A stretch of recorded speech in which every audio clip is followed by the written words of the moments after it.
आहे.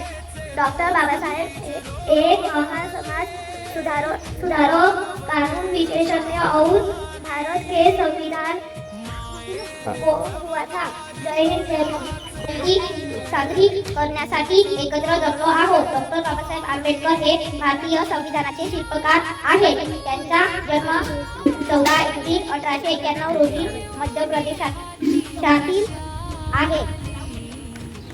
त्यांचा टीका संघटित व्हा आणि संघर्ष करा असा मोलाचा संदेश दिले. डॉक्टर आंबेडकर हे एक महान समाज सुधारक होते. त्यांना माझे कोटी कोटी प्रमाण. त्यांनी अखेरच 6 डिसेंबर 1956 साली घेतले. जय हिंद, जय भारत, धन्यवाद. माझे पूर्ण नाव आराध्या अनिल लांडे आहे. सर्वांना सप्रेम जय हिंद. आज 14 एप्रिल भारतीय राज्यघटनेचे शिल्पकार, आधुनिक भारताचे निर्माते. हा केवळ एक सण नसून ज्ञानाचा संघर्ष आणि समतेचा उत्सव आहे. आपले किती उठून गेले भारत संपला नाही आणि संपू देणार